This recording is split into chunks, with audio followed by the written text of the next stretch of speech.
Good evening, everybody. How are you? Dr. Nicole here, and welcome to the Healing Space. Listen, tonight's topic, I am so excited about this. I know I say it all the time, right? But we're going to be talking about how flying under the radar and trying to keep a low profile and not be noticed, how all of that is actually a trauma response, right? Hey there, flying under the radar is a trauma response. So I can't wait to kind of dig into this and get you all's thoughts and perspectives on it. Okay. So what made me want to do this topic right tonight. So, every Monday night, 7 p.m. Eastern Standard Time is the Healing Space. And this is where we have really empowering, life-changing conversations about things that we don't often talk about or we don't talk enough about. So I've been thinking a lot about, what are the different trauma responses that we tend to have or that people struggle with?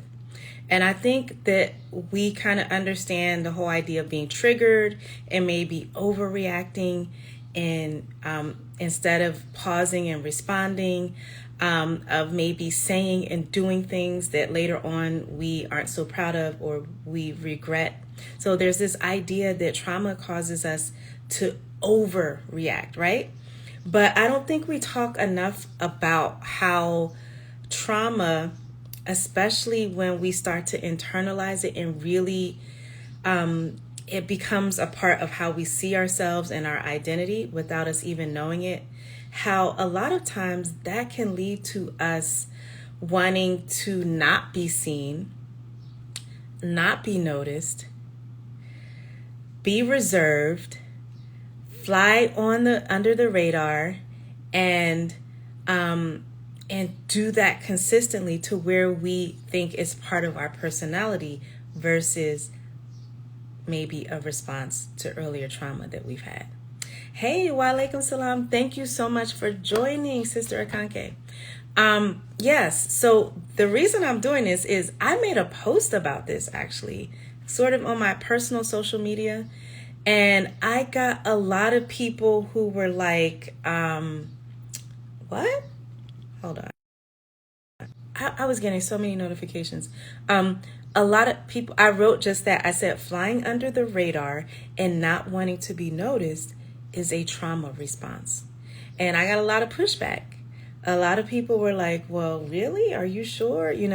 And I know when I say those things and I get a response, like where people kind of want to say, well, not all the time, or kind of have a way that they're resisting it. I know I've kind of touched on something that holds a lot of truth for a lot of people. Now, of course, I can never say that one thing, one behavior always means one specific thing, right? So, again, it may not apply to you. But what some people said was that, well, I'm just shy. I've always been reserved. I just don't like to stand out, right? And so what I said is flying under the radar and not wanting to be noticed is different than being shy. Flying under the radar and not wanting to be noticed because you're afraid of being targeted. You're afraid of not of attracting attention that may do you harm, or that may make you feel like you have to defend yourself, or unwanted attention, right? All of those kinds of things, if you fly under the radar because of that, that's likely a trauma response. That's very different than, some people are shy and reserved. I know I was as a child and I still am now. But it doesn't mean that I myself also haven't experienced those times where it wasn't my personality, but it was my response to a behavior that maybe I saw as threatening, as something that wasn't going to make me feel good, or made me feel like I could, be rejected or not accepted, or somehow be a target, right? So those are the two things.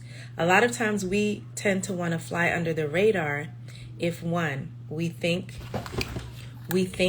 we're going to be rejected, which we experience as re-traumatizing, right? Or if two, we feel like standing out is gonna make us a target, either of someone's envy, or someone wanting to abuse us, or someone accusing us of something, right? So yes, it makes us want to pull back. Yes, you said this is especially true in our social media age. Yeah, the social media age brings out so many different insecurities. And it's almost like if you're not careful and very intentional and mindful of how you're using it, you will be in a space where you're constantly being triggered without knowing it, where you either want to overexpose yourself or you are afraid and you underexpose yourself, right? So an example of underexposing yourself would be, like, we know social media, we all use it now. Many of us use it for business or to connect with our business, our services, and things like that.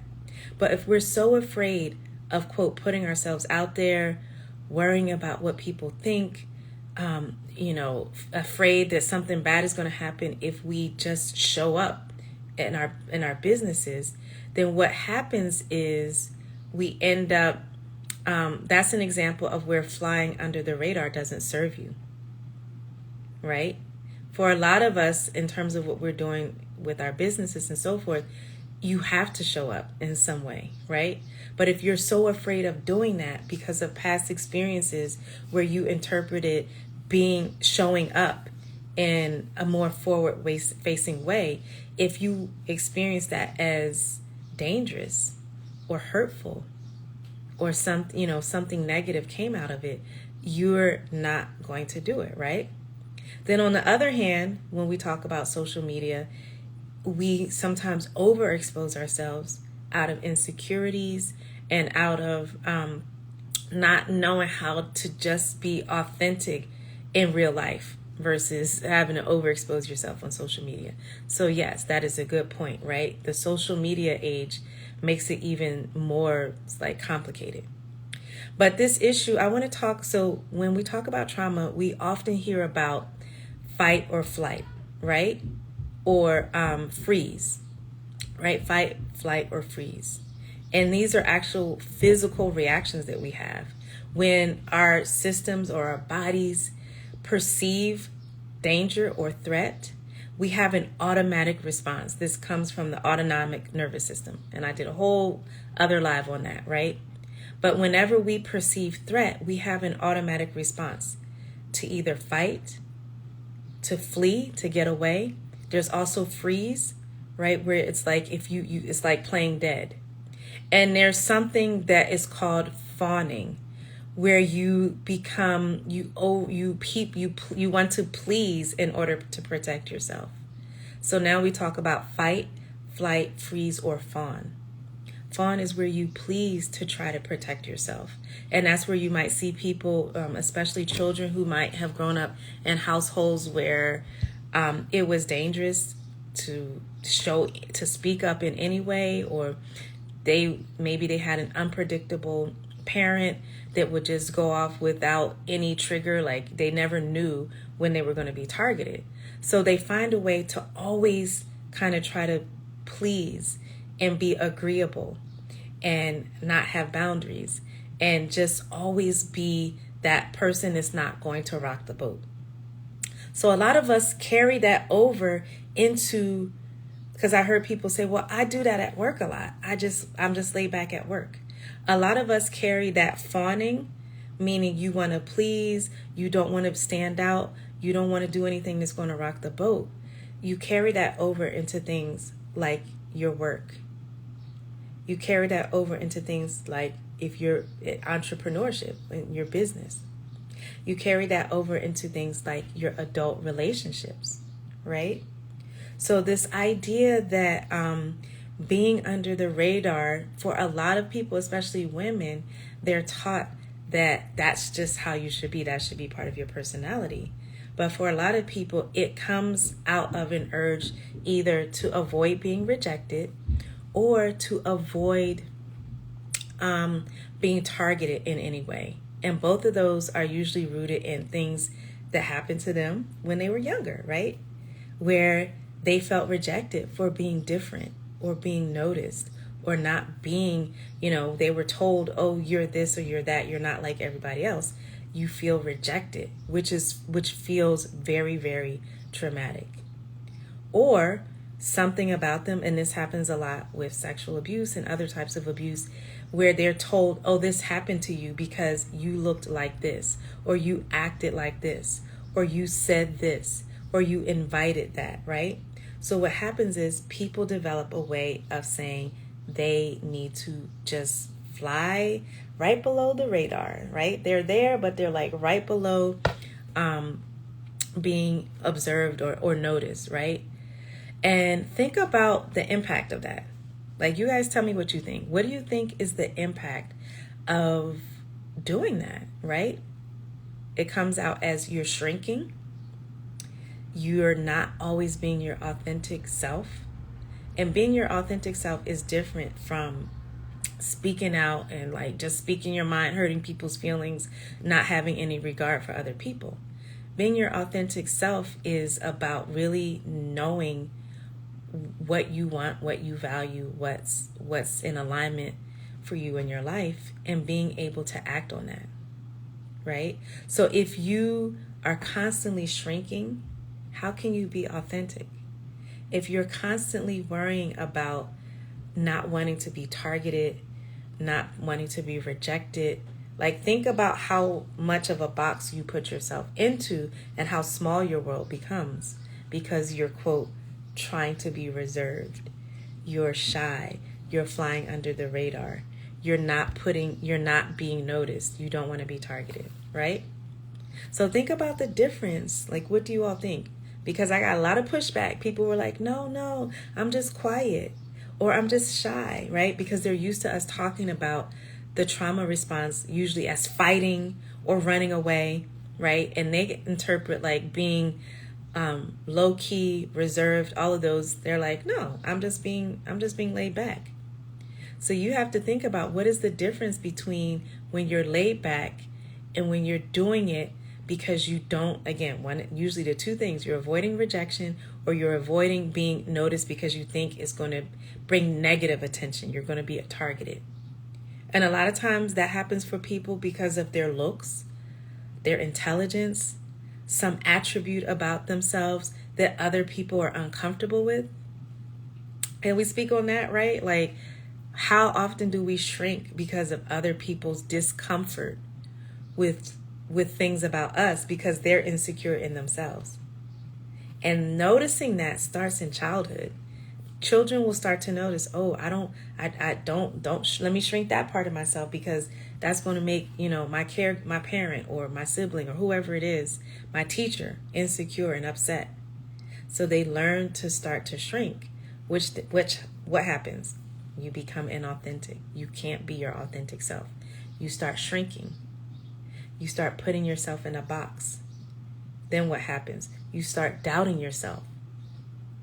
You start taking in the thoughts and opinions of other people as if that's the truth about you, right? You start no longer having that sense of trusting yourself in your gut.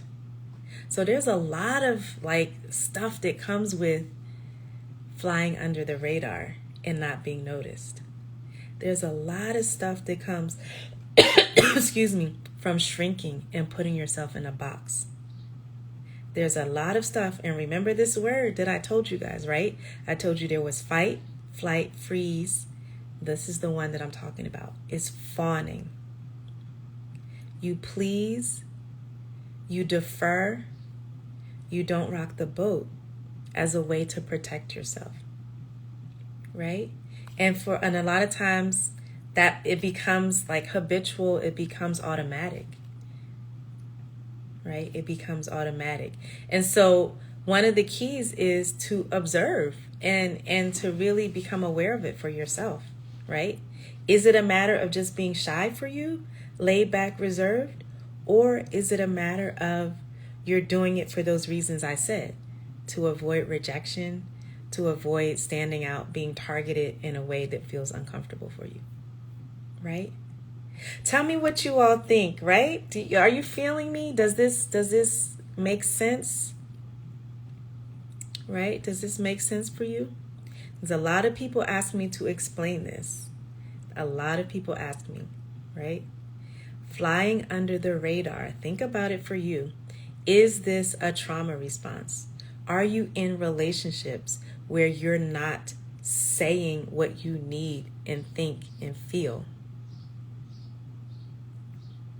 Because you're afraid. Let me say this, one of the most painful things for people, for humans, is when we feel we're going to be rejected, especially for a child. So a lot of what we do in adulthood is we're still playing out those childhood wounds and dynamics. So if we had that fear or that experience that we were rejected, oh, my cat is coming in. It's either usually my cat or my kids. If you have that fear that you're going to be rejected, then you do everything to avoid that.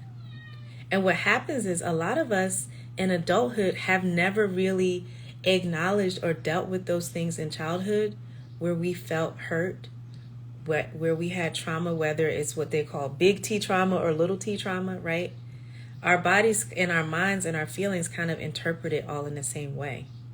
So we end up playing out all of this stuff in adulthood, the insecurities, the shrinking ourselves and then getting mad and resentful, the being inauthentic, the comparing ourselves to others, the feeling inadequate, right? So until we stop that cycle, we're going to just keep doing that. And when we feel triggered, meaning we feel somehow threatened, and a threat doesn't have to be physical to re-traumatize, to re-trigger us, right?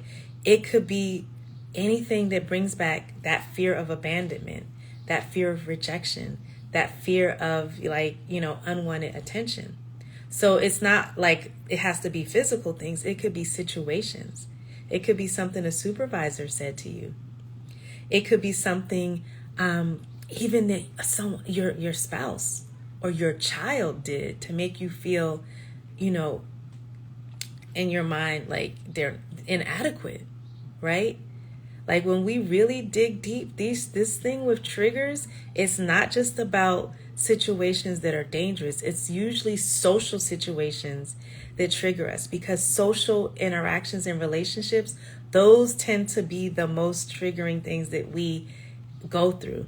We are no longer in the jungle fighting lions and tigers and bears, right? We're usually being re-triggered in our relationships, which is why it's so important. It's so important to kind of start to understand ourselves in this way, to understand our boundaries, our earlier childhood wounds, and how they might be stopping us right now. That's the key. I'm not talking about just going and talking about the past just to do it. How is it stopping you from showing up right now the way you need to? In your relationships, in your career, in your business, in other aspects of your life. And this is why the boundaries are so important. This is why. So when I'm talking to you all about boundaries, I'm not talking about running around saying no, no, no, no, no. I'm talking about really understanding what are your triggers and how are they showing up. We tend to have our boundaries violated when we're not feeling good within ourselves. And that's when we do that thing that I call the fawning, the pleasing, the deferring, the acquiescing, and all of that. Hey, thank you all for joining. Look, I didn't even say hi. I didn't do my waves to all of y'all because I get passionate about my stuff, you all. You know why? Because I know the inner peace, the freedom, and the relationship fulfillment you will have once you get a handle on all this stuff. And I have my sister coach, Coach Kofia, and a few other people on here. Thank you for joining. And some of you all I have shared, this week has been a doozy for me as far as potentially being triggered by things that people have done. And if I had not done so much work from the work I've done on myself as well as teaching it to other women about boundaries, about communication, about mastering yourself and your inner self.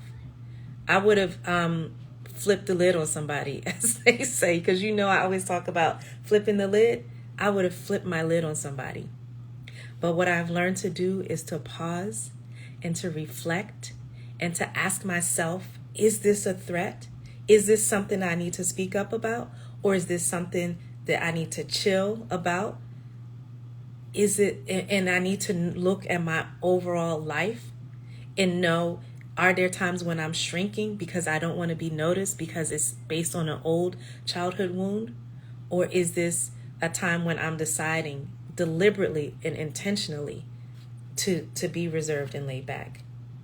So you have to really be willing to look at all of those things, myself included.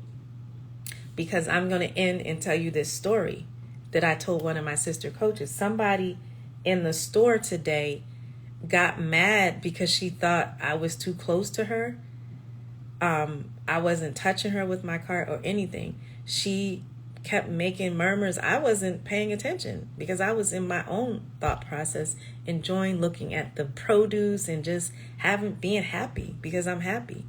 And then she turned around and went off and said if I put my cart near her one more time, and just really one of those situations, it was like, for whatever reason, she was triggered, and I felt like she wanted to instigate something. You know how you see those videos where people are fighting in the supermarket?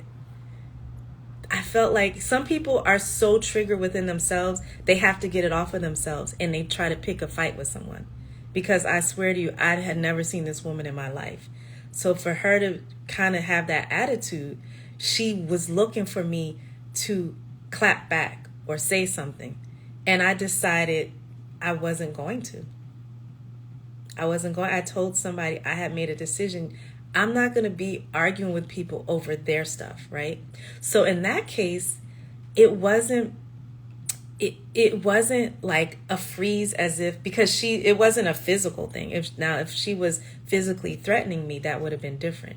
But I made a deliberate decision that I was not. Yes, I was like, am I being punked? And I made a deliberate decision that I would not give the reaction that she was looking for, because she was looking to deal with her own feelings.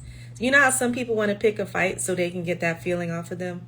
And I did not want to. Yes, something happened to you too. Oh, I'm sorry to hear that, sis. Right? But a lot of it too that's part of the boundaries too.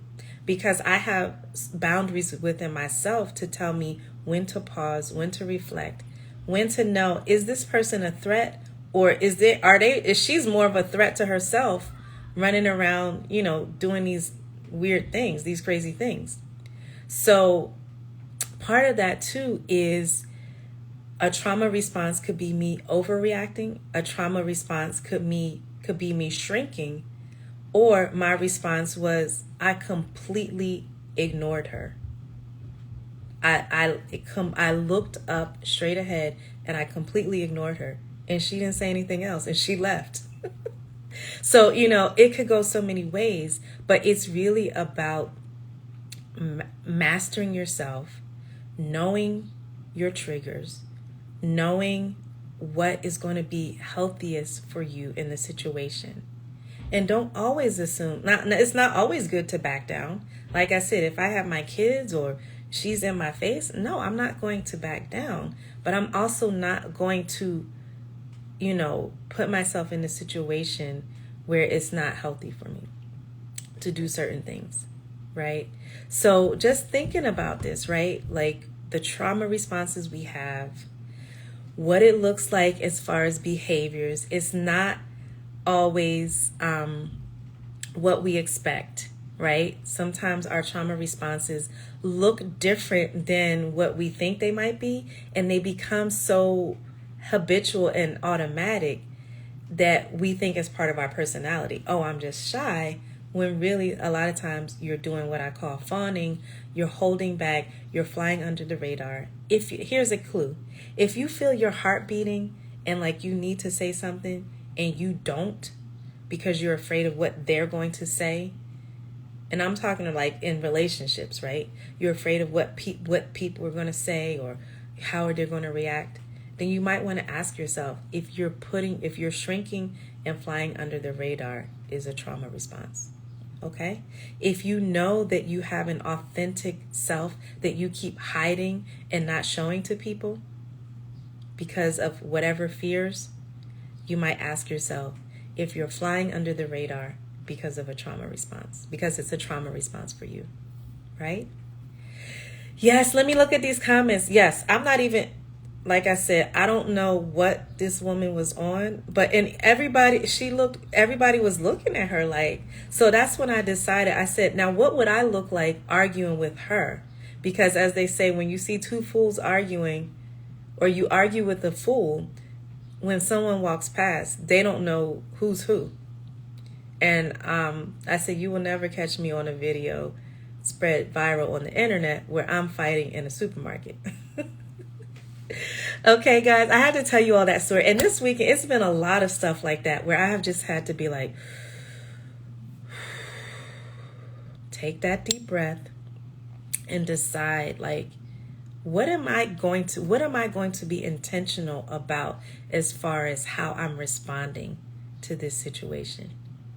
So you need to do that in every situation where you find yourself. Look at your body. This is the last thing I'm going to say. I know I keep saying that. Feel in your body how you're feeling, right? If you being silent is making you feel discomfort in your chest, in the pit of your stomach, then ask yourself, why am I doing this? Am I shrinking? Am I putting myself into a box? And what do I need to do to be more authentic? Okay? Tell me what you all think. This has been The Healing Space. It's every Monday night. We have life-changing, inspirational, motivational conversations about things that either we're not talking about or we need to be talking more about. And you need to go to the link in my bio. My book, The Boundaries to Bliss Blueprint, helps you with this. If you need to book a call with me to help you kind of unravel some of this and see what's going on with you. Also, I have a workshop coming up. You can get on the wait list.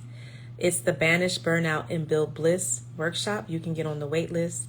So there's a lot of resources and a lot of ways you can work with me to help you to unpack all of this and how it's really about how is it affecting you showing up for you in your life. Like I said, in your relationships, your friendships, your career, your business, your day-to-day life, your parenting. If you're not showing up fully whole, fully content within yourself, then you need to get that fixed, okay? All right, you guys, I'm so glad you joined. Next Monday, tell me what topics you like, right? I usually don't decide until that weekend. Send me a DM. Let me know what topics you want to talk about. And think about it. Tell me what you think. Flying under the radar is a trauma response. All right, I'll check you all out next week on The Healing Space, but I'll also be back live again this week. You know I can't go more than a few days without being live with you all. All right, take care.